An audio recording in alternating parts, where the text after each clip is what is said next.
We want to make sure that we're giving out some really strong information tonight. We're going to go over two very powerful topics. The first topic is the wealth formula. That's going to be broke down by Brother Obasi Williams.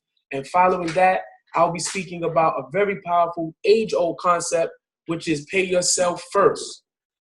So, this is just our contribution. We understand the power of financial literacy. We understand that, and unfortunately, in our community, sometimes this is just not part of the culture. It's not part of some of the conversations that we have. So instead of, complaining about it, we took it upon ourselves to really just share that energy. So tonight, just as Brother Hanif said, just grab your pen and paper, get your questions on. Really be very appreciative to whoever invited you on this call. And, we're just going to get started. With that being said, the next person that I want to introduce is a young brother by the name of Carlton Obasi Williams. This brother, he's just one of those very special individuals, very focused on this campaign of financial literacy. Brother attended Howard University. Just a powerful, dynamic, studious young brother. Right here from the good old Atlanta. Straight from it, we got Brother Obasi Williams. How you doing, Obasi? I'm doing well. Thank you for the great introduction. No doubt, you deserve it, brother. So I know you're gonna get into something really special for us this evening. Yes, sir. Yes, sir. Thank you again for having the PowerPoint up and running. We wanted to make sure we have visual aids for the lesson tonight. I know some people are auditory, some people are visual, some people are hands-on. So we wanted to cover as many learning aspects and avenues as we could on the webinar. That being said, start out with the wealth formula. Again, I'm Obasi Williams. Appreciate everybody's attention. Thank you for coming out. So the wealth formula is a very basic concept. It's just the parts of it that we wanted to make sure we touched on and broke down. So we look at the picture at hand. We have money plus time, plus or minus the rate of return, minus inflation, and minus taxes. That is how we equate to wealth. Wealth, of course, can be defined in many forms, but just, you becoming extremely comfortable in your own situation financially. We'll say that's the goal for tonight. So the first concept is obviously money. You must have income to work towards having a wealth. So we broke down sources of income. You have employees, you have self-employed people, you have business owners, and you also have investors. All of these are avenues of income. Now, of course, you want to be more on the right side of this diagram instead of the left side. Right side are people who participate in passive income. Active income is when somebody pays you for your time. Passive income is income that comes in without you mostly having to, exert yourself. You have other things in place that are making money for you. Your money is working for you. This is the goal that everybody should get to. One major concept that I think about, especially coming from an econ background, is something that Warren Buffett said. He said, if you want to be a millionaire, every zero should be a source of income. You need multiple streams of income to become financially stable. This is just, a basic good concept to keep in mind. One thing that will be talked about later in the night is pay yourself first. This is an extremely important concept. Speaking to the fact that you should, save 5 to 15% of your income, and let this be the first bill that you pay. Pay yourself first, pay your family first. Let this be your financial bill that you keep in mind. So the next topic is time. Time can be broken down in many forms. Again, if you're more of an active earner, people pay you for your time, but the way you spend your time also makes you money. Same as the last concept with money in general. Time is your greatest friend and your greatest enemy. Procrastination is the enemy of saving. Many people are young. They think they have a lot of time to save. Then they get married, have kids, buy a house with a mortgage and no expenses. Money becomes tight, and they tell themselves they will start saving later. This is a trap that many people fall into. So right now we have a picture up of Mr. Start Early and Mr. Wait Longer. And if you look at this, we can simply see that towards the bottom of the graph, what it took Mr. Start Early to do in 7 years, it took Mr. Wait longer, almost, double that to accomplish. We have the difference between a contribution at an 8% rate of return at 128,000 in comparison to 131,000. But the difference is not how much they put into it, as we see in the total contribution, is how early they started. So, of course, no matter where you are in life, wherever this presentation might find you, you want to focus in on starting on your savings and your investment plans as early as possible. That is how you beat the clock as far as money is concerned. Another concept to keep in mind is that, we want to stay away from get quick rich schemes. These are things that, as many people like to say, everything that shines isn't gold. So, make sure you have your investing planning written out already. Make sure that you have a goal in mind. Make sure that you work towards it. Get rich slowly, take your time, build a solid foundation so your money can last you a little longer. The next part of this is rate of return. Now, rate of return is a concept that pretty much speaks on your gain or losses on an investment over time. So one major thing that we talk about with rate of return is the rule of 72. And the rule of 72 pretty much just calculates the effect of compound interest. This is why credit card companies put people into thousands of dollars in debts, and also why a lot of successful people can accumulate millions of dollars over time. They allow their money to work for them. They look at how much interest can build on top of their investments. And this is what sets them apart from, your basic investor.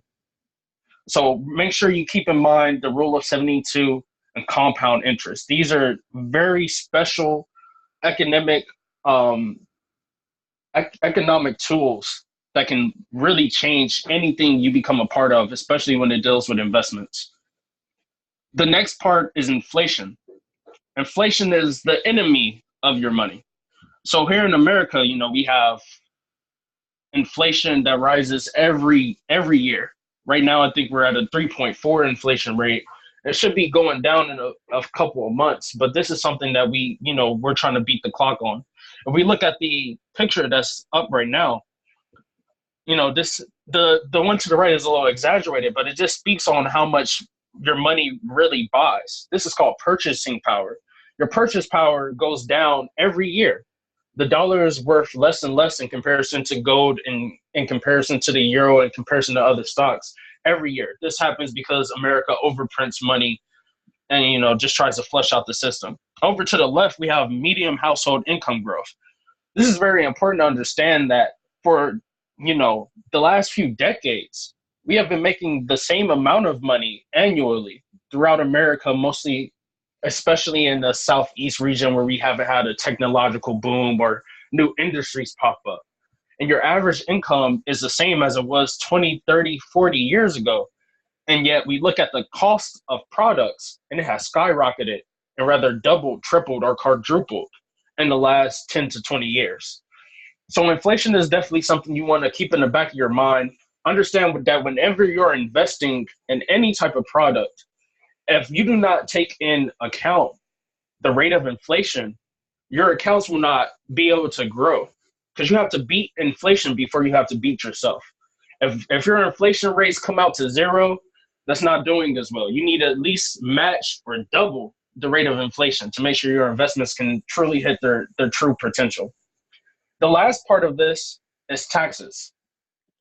Now, in America, I believe the joke is that no matter what you do, you'll be taxed for it.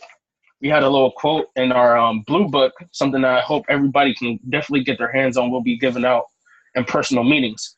But Benjamin Franklin said that nothing is certain in this world except death and taxes. You make money, they tax you. You spend money, they tax you. You save money, they'll tax you.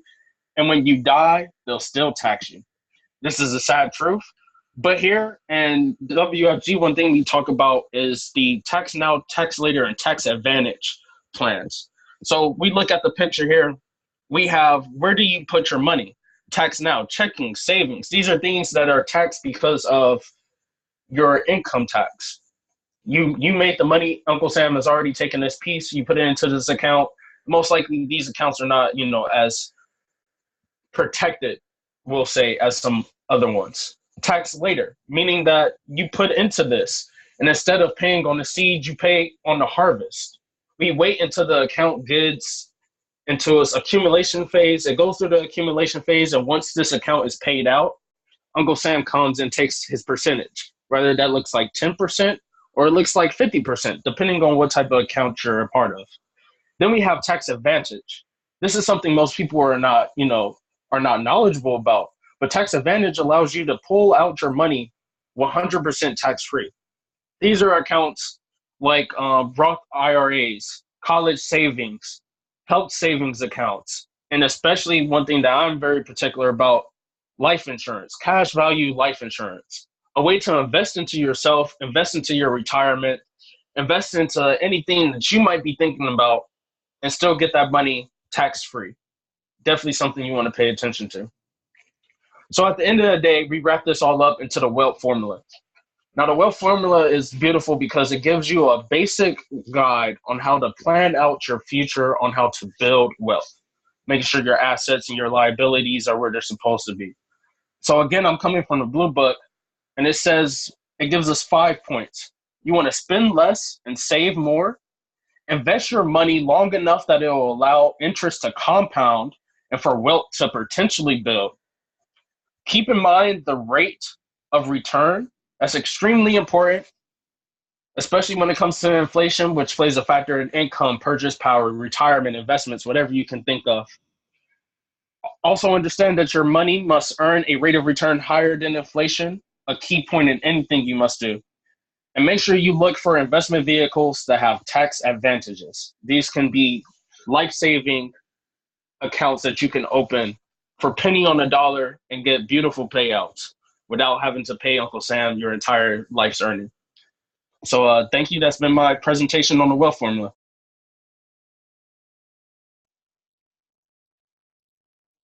That was an awesome job, Obasi. Excellent work, man. We really do appreciate that. Just understanding that very simple tool, wealth. That's money plus time plus or minus rate of return minus inflation minus taxes. I hope I'll leave that up for just another moment so that everybody can really write that down, because we always talk about wealth, but I think it's really fortunate that we now can look and see a very simple formula that really can't be debated. So that was very powerful, young man. We really do appreciate it. This man is not even 23 yet, and this is the wisdom and knowledge that he's already bringing out and bringing to the community. They say that we raised in the way that we should go. So I'm really happy to see this young man serving his community, serving himself, and serving his family in this fashion.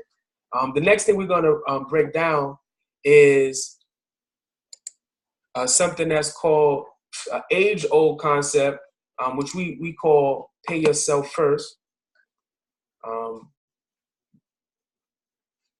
And Hanif, you can just introduce.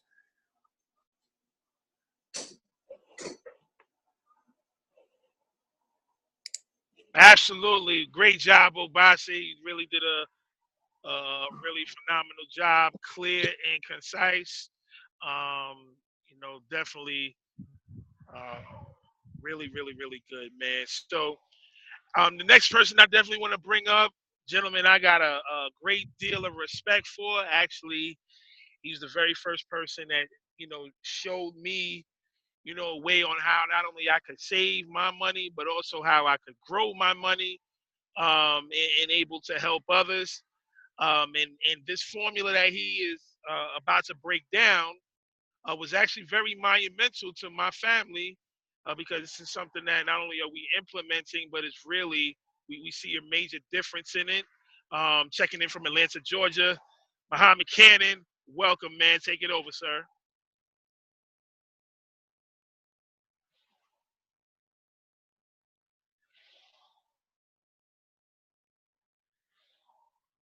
Muhammad? I'm here. Can you hear me? I can hear you. Couldn't hear you before. I can hear you now, man. Awesome.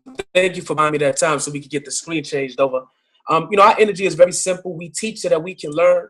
We need to reinforce this information so that we can practice it ourselves, that we can make it an energy, a vibration around our families, for ourselves, and especially for our community. This is the golden rule. Pay yourself first. This is what Malcolm will call old time wisdom. This is just stuff that really should be common sense. A lot of you know I work with many members of the community, and one of the first questions I love to ask is, what bill do you pay first? And many times I hear, I pay the mortgage first. I pay the rent first. I pay, the cable bill first. So I pay the children's tuition first. All of these things are very powerful. All of these things are very important.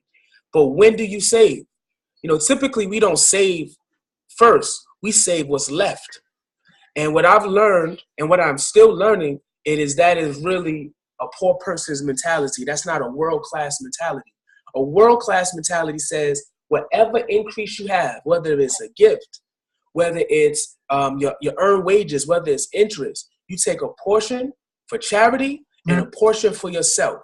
Each and every nickel. That's biblical wisdom when you really get to it.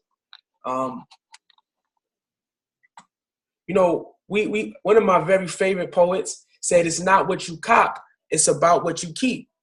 And that's our Queen Lauryn Hill in The Final Hour. And again, it's just reflecting the fact that what we're talking about is not anything groundbreaking, but it is extremely revolutionary. It's not something that is new, but it's something that we have forgotten to practice. So, once again, this is just old time wisdom. There's a book called The Richest Man in Babylon. I love this book, and I suggest that anybody, you can get it on audio, you can get it, you can download it, whatever. But I think it's a must read not for us alone, but also our children. There are 7 principles. And the first principle, though, is save at least 10% of all that you earn for an investment fund for the future. Very simple. Number 2 is learn to live on 90% or less of your income. And what my experience has been, I've worked in financial services for 15 plus years, is that many of us, we don't live on 90%, we live on 110% of what our actual income is. We always find ourselves robbing Peter to pay Paul. Even people with huge incomes, you find that they live the exact same way. And when you see that, you realize it's not an income problem. It's not an income challenge. It's a mindset.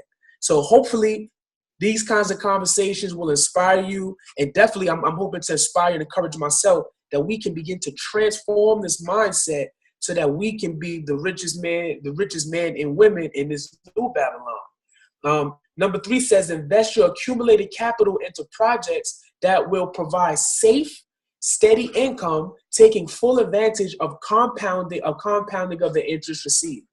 As Brother Obasi, the young king, was just speaking about, compounding interest, and even what we spoke about last week, is the most powerful concept in finance. In fact, if you ask Albert Einstein, he said, when he was asked what is the most powerful force in nature, he didn't hesitate. He said compound interest.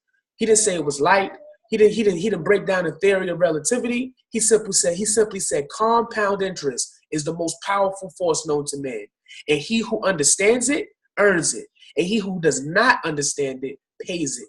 So hopefully once we get to the discipline of saving a 10%, a tenth of what it is, we now become add ourselves to the discipline of putting that into things that are earning compounding interest. 4, invest only in areas you have expertise and with people who are experienced. 5, buy the house which you live so you don't waste any money on rent. 6, have a realistic insurance program. 7, always keep working at various ways and means of increasing income. I love this book because, again, this book is over 50 years old. But of course, these tools still, ring true. These lessons still ring true. And as we, the last thing we spoke about was discipline. And what is discipline? Discipline is choosing between what you want now and what you want most. Also, discipline is the bridge between goals and accomplishment. Many of us want to live a lifestyle where our families are secure, where we can take care of our elders, where we can honor the ones that came before us, our ancestors. We can make our parents smile. We can take care of our significant others. We can do the things we want to do and have the experiences we want to have. The challenge is the discipline. Can we delay our satisfaction? And unfortunately and fortunately, we're in a time where, you know, everything is instant gratification. But if we can have the discipline to delay our gratification, we can build true and lasting wealth.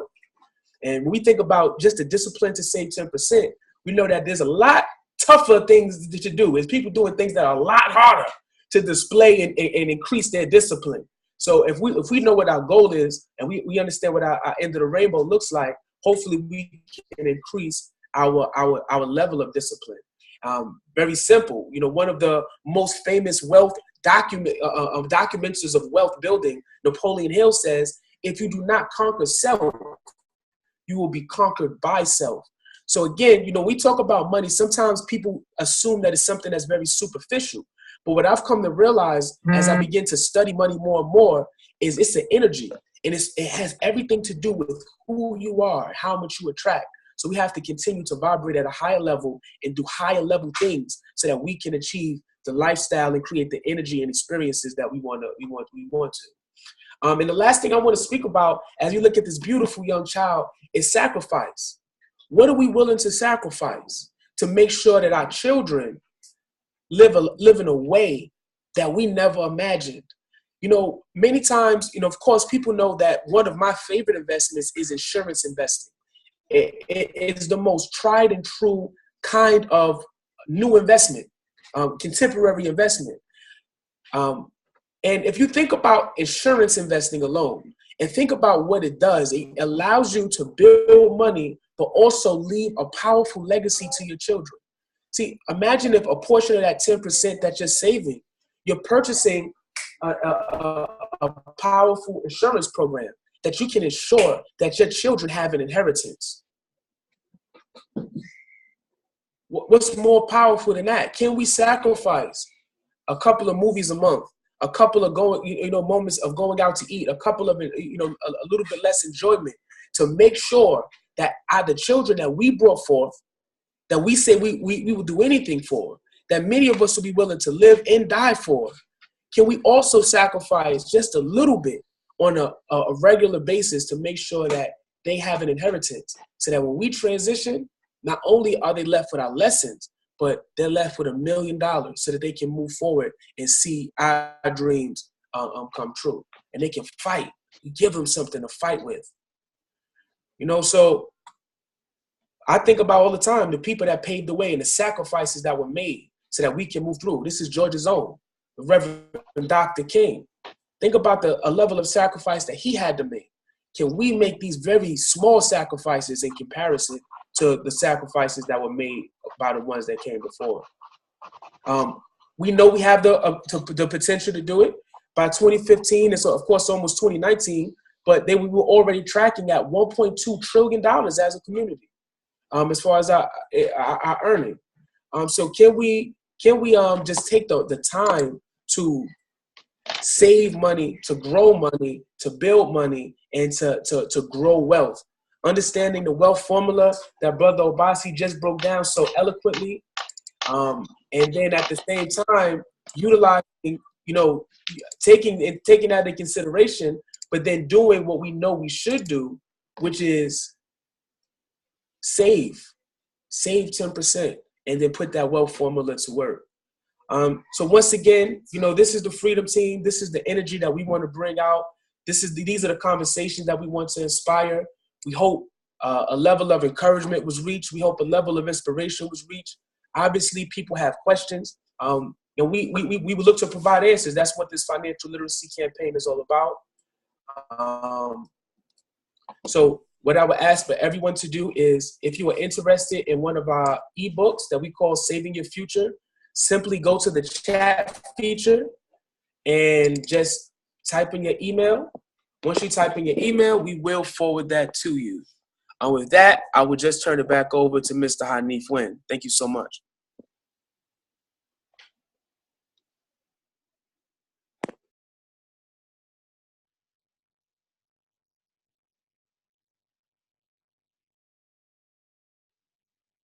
Okay, I think we may have lost Mr. Wynn.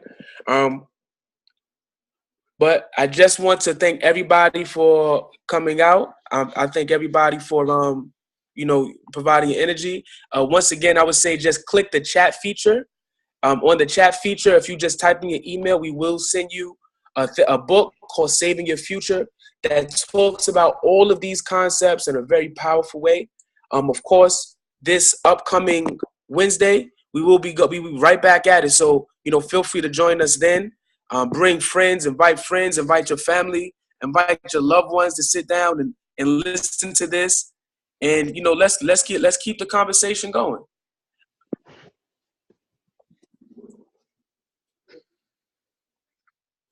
With that being said, it is 9:30, so I would like to bid everyone a wonderful night.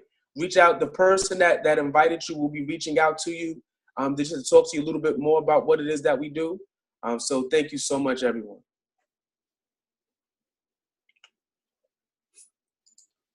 Good night, everybody.